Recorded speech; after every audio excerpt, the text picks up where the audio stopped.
Welcome to our channel. Today we how to install ClickUp email notifications and assignments, beginner guide step by step clearly. To start installing ClickUp email notifications and assignments, log into your ClickUp account.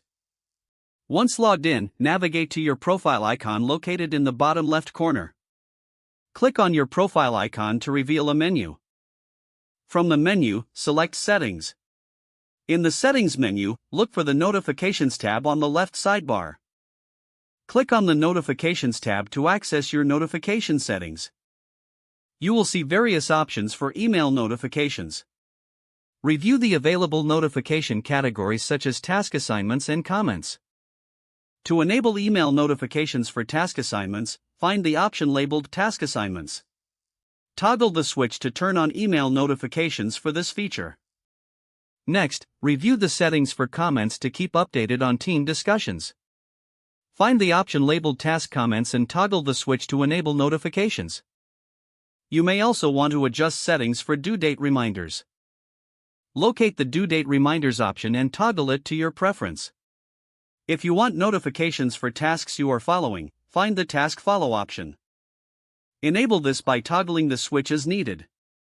After adjusting each notification to your liking, scroll down to confirm your settings. Click the Save button to apply your changes.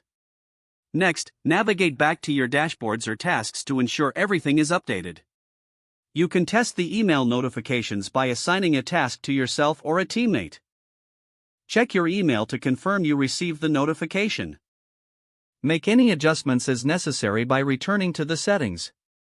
You are now set up to receive ClickUp email notifications and assignments.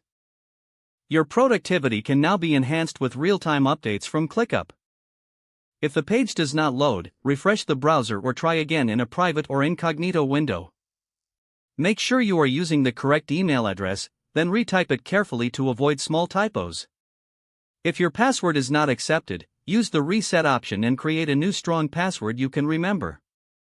Check your spam folder for verification or security emails, then complete any requested confirmation steps. Enable two-factor authentication if available to improve account security and reduce unauthorized access risk. After signing in, review your profile details so your contact information and settings are accurate and current. Don't forget to like this video and subscribe to our channel for more step-by-step tech guides.